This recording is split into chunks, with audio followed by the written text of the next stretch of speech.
Oh my god. We would have fought it back if we had some weapons. Please don't. Please don't do that. The retirees. What? Okay, this story is so weird. The retirees had set sail around 4 a.m. or 20 miles south of the Isle of Wight in international waters, and the Russian ship opened fire. 11:40. Okay, several shots were launched by small arms from 500 yards. The couple's position 11:40 a.m. Okay, this is like obviously a civilian vessel. This is so pointlessly provocative. They say it was in international waters. But I understand that the Russians are like, we have every right to shoot them.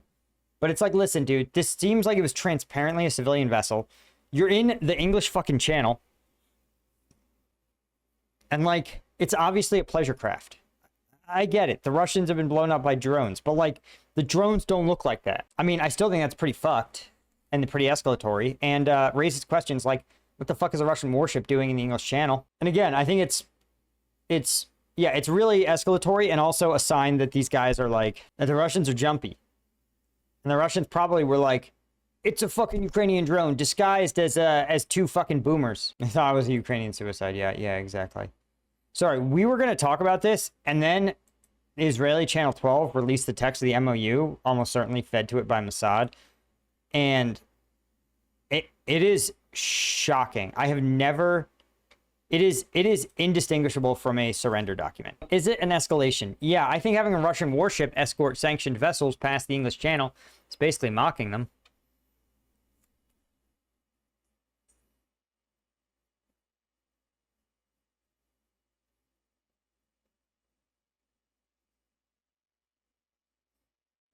Yeah, just a couple of drones disguised as fucking UK boomers. Over under on Hegseth getting fired. My brother in Christ, Hegseth is not going to get fired for this one. Listen. Jared Kushner and Steve Witkoff negotiated this. One, I assume there's a couple of other points that maybe this fund will be managed by Witkoff's kid and Kushner. That's what I assume. And they'll get a cool 1%, a cool $3 billion before transferring it directly into the bank accounts of the Iranians. By the way, if this goes to, say, the direct control of the Iranian, to Khamenei, this would make him the second richest man on planet Earth.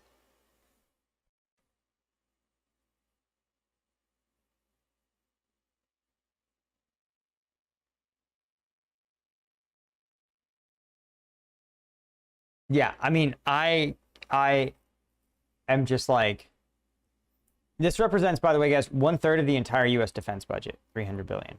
1/3 of our U.S. defense budget is just going to go to pay the Iranians. I'm like in awe, actually, that the Iranians committed to nothing and the U.S. committed to give them $300 billion fucking dollars. I mean, like,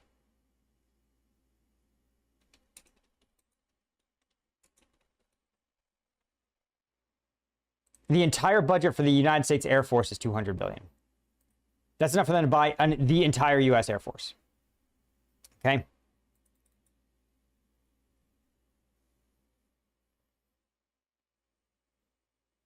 That is...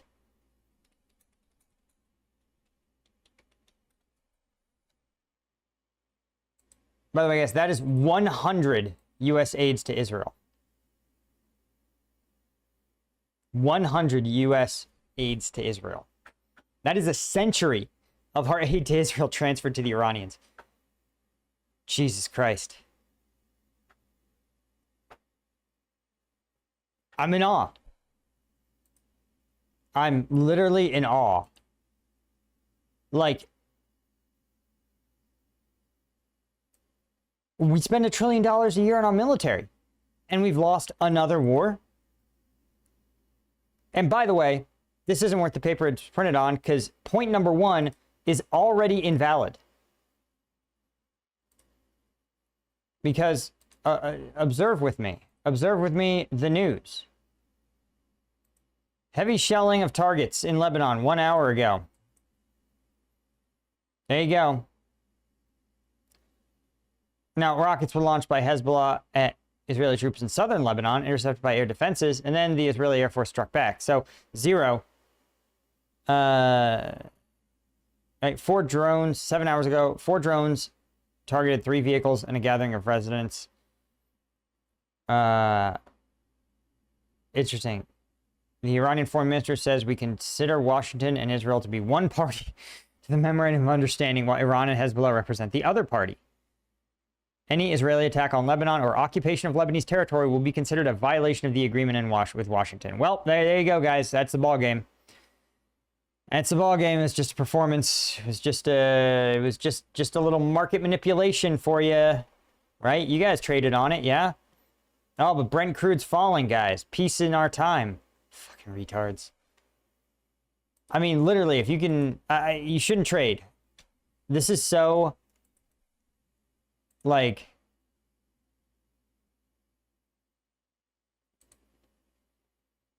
I mean, there you have it, guys. 18% chance.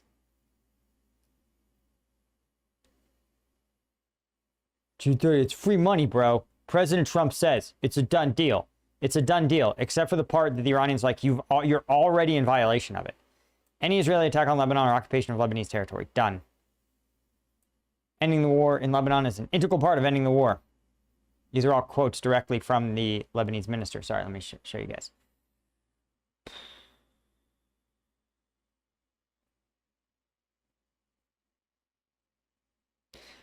Yeah, and I know the money that Obama gave them was frozen funds that have been frozen since like the 80s. Conway Twitty.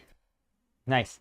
Do you think NATO stepping in would have helped? No, for a variety of reasons. One is that stepping in, like, this wasn't a... The Iranian strategy did not rely on overwhelming military might. The U.S. already had that. What it did not have was the ability, because these ships, they're not moving, not because they thought they were going to be sunk per se, but because they thought that because the insurance rates were too high. And if you sail without insurance, you, the captain, are personally liable for the things that happen to that vessel. So if that vessel gets sunk after sailing without insurance, well, you're liable for the entire cargo, say, let's say $100 million of oil, plus the crew, plus the ship. And so a lot of these ships operate on very thin margins. Shipping is a margin industry where a lot of times when shipping costs drop, the shippers actually lose money year over year. Like, they make money during the boom times, and then either during the lean times, they just sort of declare bankruptcy and another entity like buys the ships. They make so little money. They're on such tight margins that if insurance 10x's, then they just can't sail. They just lose money by sailing the ship. And that's the problem, is that the insurance brokers, they look and they say, what are the odds the Iranians sink one ship? Let's say it's 1%. Let's say the U.S. military is 99% effective at protecting these ships. If the Iranians sink one, you have to think that is 2 or 3 ships going down in the strait every single day.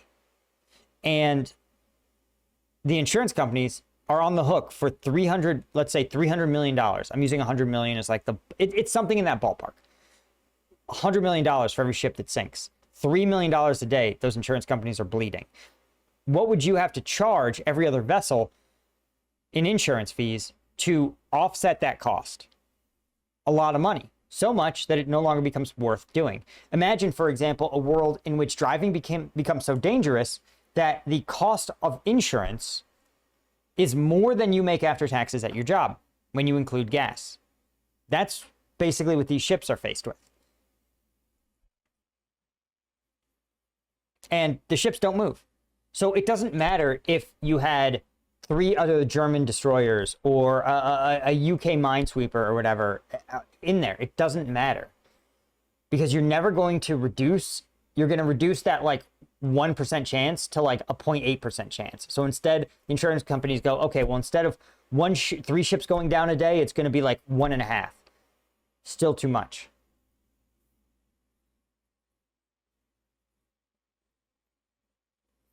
So that is the problem here. That is that is what made the Iranian strategy so effective, is that the United States, we were sure our antiquated military was going to be able to militarily force a solution, but we did the same thing we always do, which is that we didn't read our Clausewitz. And if Pete Hegseth could read, he'd be really upset, because Clausewitz has an iconic quote. It is, in fact, if you Google Clausewitz iconic quote, it should just give you, war is the continuation of politics by other means. What does he mean? He means that war is a political animal. War is a tool to achieve political objectives. And just like trying to change your oil with a fucking hammer, Trump was so sure that if he had, because his hammer was so big that he could hammer something hard enough to change the oil on his car. It's not possible. Just like his military is so much bigger than the Iranians. He's like, I don't understand. How can the Iranians control the strait like this? It's because they used a tool that wasn't a hammer. They used the right one. Because you have to understand that war is just one tool in your political toolkit to achieve political outcomes. Again, the Ukrainians understand this. That's why they blow up Russian oil refineries. Because the politics, the economics, the military are all mixed up with each other. By the way, Karl von Clausewitz wrote that. They didn't write it yesterday, okay? Clausewitz wrote on war in about 1820, okay?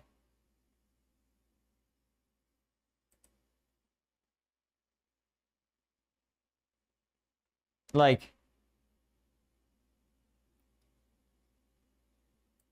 right? So often happens, Clausewitz's disciples carried his teaching to an extreme which their master had not intended. Clausewitz's theory of war was expounded in a way too abstract and involved for ordinary soldier minds. P.H. Lilhart. The British are so good at being patronizing, essentially concrete, to follow the course of his argument. It was often turned back from the direction in which it was apparently leading. The press jet fog, they gasped at his vivid leading phrases, only to see their surface meaning missing the deeper current of thought. Principal ideas. A dialectic approach to military analysis. Dialogue between two people holding different points of view but wishing to arrive at a truth.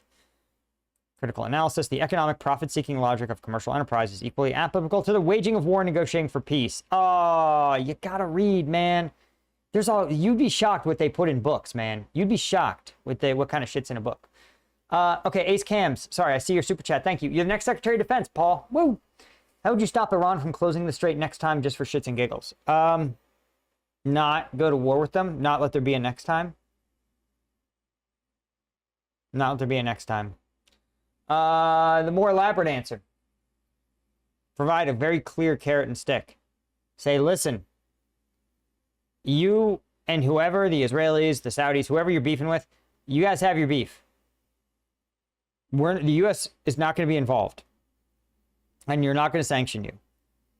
You need to have carrots and sticks. And the closing of the Strait of Hormuz needs to be offset by an even more terrible stick. That's one of the reasons. It's like lifting sanctions and then taking them away. It's like, my daughter isn't upset that she's not at the pool right now. But if she's at the pool and I threaten to take her back home, she loses her mind. She loves swimming. And so, similar to the Iranians, you have to it's almost worth it. This was the JPCOA theory, was to roll back sanctions in exchange for positive behavior, with the idea that the bear trap could snap shut and inflict rapid pain if they decided to go in a different direction. So that's what you need to do. You need to create a bunch of swords of Damocles that hang over different parts of Iran, their economy, their military. And you have to just be like, listen, we're not involved in this. We don't want to be involved in this. But if you close the strait, the thing that we care about, we are going to fuck you beyond all belief. And we do not give a shit who you're fighting with.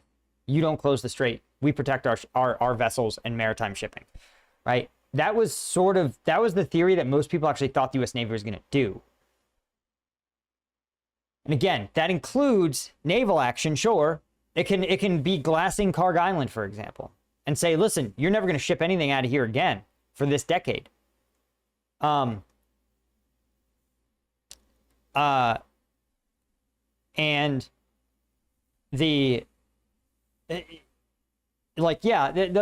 also economic, right? You also have to apply economic pressure. You can also apply political pressure. The Iranians, for example, you can use your NATO relationship to boot them out of the World Cup. That's the appeal, though, is you can go to all your other friends and say, listen, we don't want to like go berserk or become a party to this, but let's all agree, let's all promise each other that if they close the Strait of Hormuz, we are all, China, United States, Western Europe, we're all going to snap together and drop these like big round of sanctions, like those cages that trap boar, right? Like, let's see if I can find you a good one. Okay, look. Here, I'll show you. I'm gonna get. See, that's the Iranians. That's the Iranians, and suddenly, boom. That's what should happen. This cage only works because all parts of it are enclosed. Just like sanctions only work if all parties are involved. Okay, Leviacree, how could the president agree to spend U.S. funds without congressional approval? Money we don't have already. Well, the answer is that Congress are patsies for the president. They are sock puppets. The entire Republican Party is a sock puppet for the president. Though AIPAC may have something to say about this. AIPAC, but countless times, again, the poor Pinocchios of Congress, empty vassals that they are, now have to discover that they might have to become real boys. Because the two hands up their ass, AIPAC and President Trump, now want them to say different things. AIPAC is telling them, don't allow the deal to pass. This deal is a bad deal for the United States. Which, ironically enough, for once, I agree with AIPAC. It is. Why are we giving them $300 billion? Go get their own fucking money.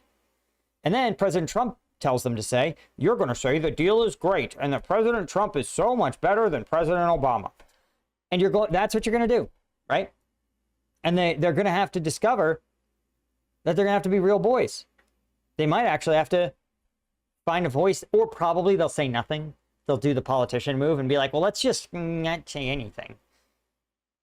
Yeah, and whatever President Trump tells them to pass, they'll pass. And what they'll probably do, if I know, the Israelis will only take this. The only out they have is to spend another $300 billion and give it straight to Israel.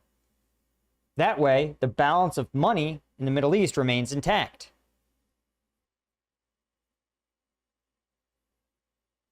That's a good point. The Iranian government is going to be unbelievably strong, given that they now possess more money than every human being on Earth not named Elon Musk. Like,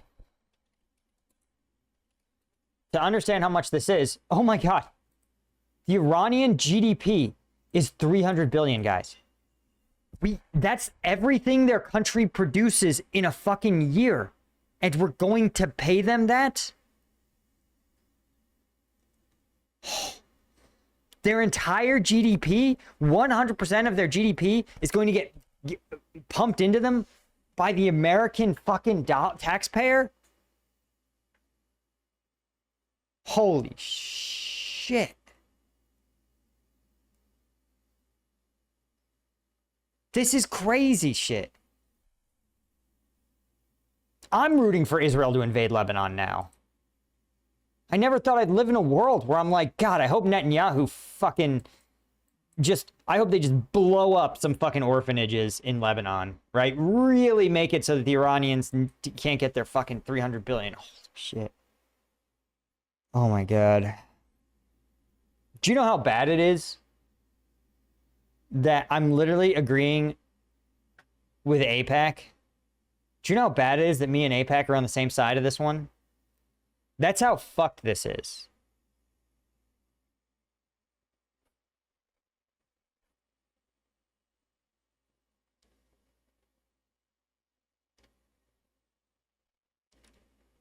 Sandwich, yeah, right. Every fucking poor country and .com in the world is going to be begging for this.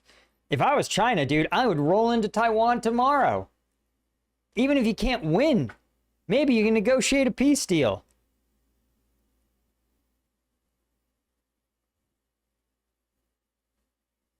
Yeah, it'll be print. You're right. They'll print the money. They'll print the money. They'll print it.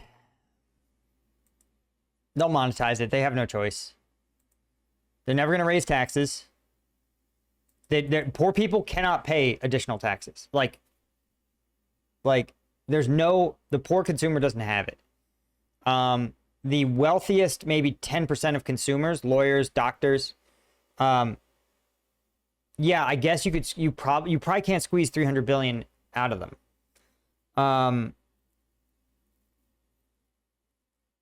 You got to print the money. You got to just print money.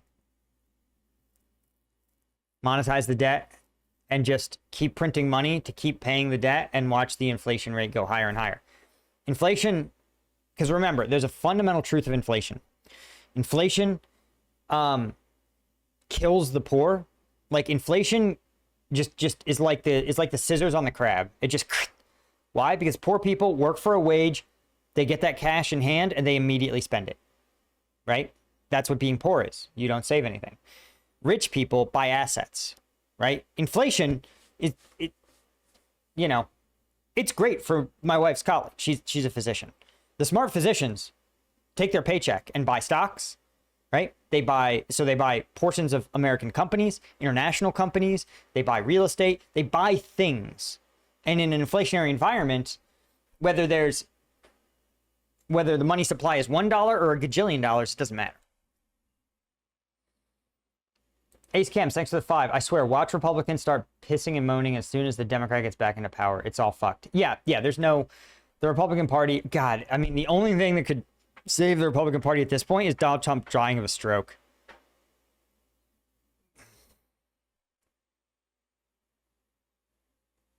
Yeah, I was mad about the $25 billion we spent.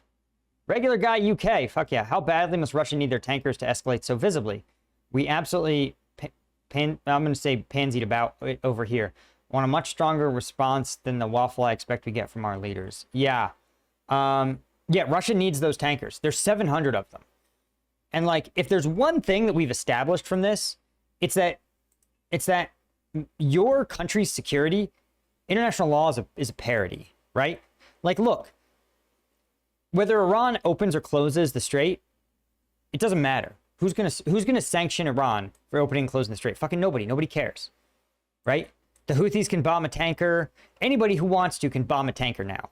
The rules have been thrown out, and the UK is still just like, boy, we're technically, according to the acts, we got a parliamentary approval to briefly knock on a tanker and ask them if they want. And like, dude, you sold fucking Chelsea to a Russian oligarch. The fuck does anybody think is gonna happen? So yeah, I agree. I think UK is really failing to meet the moment here. They are basically the only economy, the only country, calling it an economy, that Russia fears. And they're the only military that has even a fraction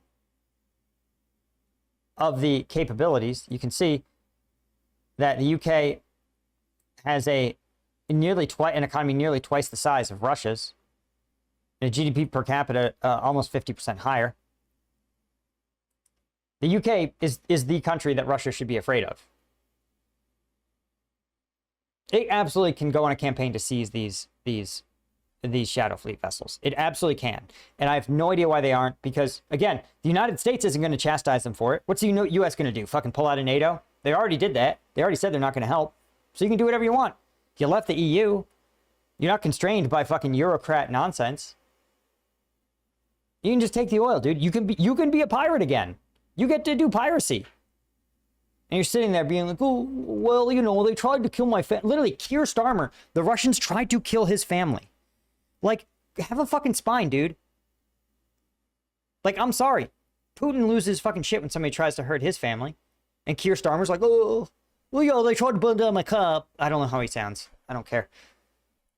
$300 billion where they were on with no national debt and another 150 in their account, unless I'm mistaken. That sounds about right. I mean, again, it's their entire GDP. We gave them their entire GDP. Make sure you guys hit the subscribe button, check out another video here, and of course, become a member at combatvetnews.com for access to an entire archive of premium videos, including combat footage that YouTube would never let me show you. The link is in the description. And of course, a huge thanks to all of the Combat Vet News members.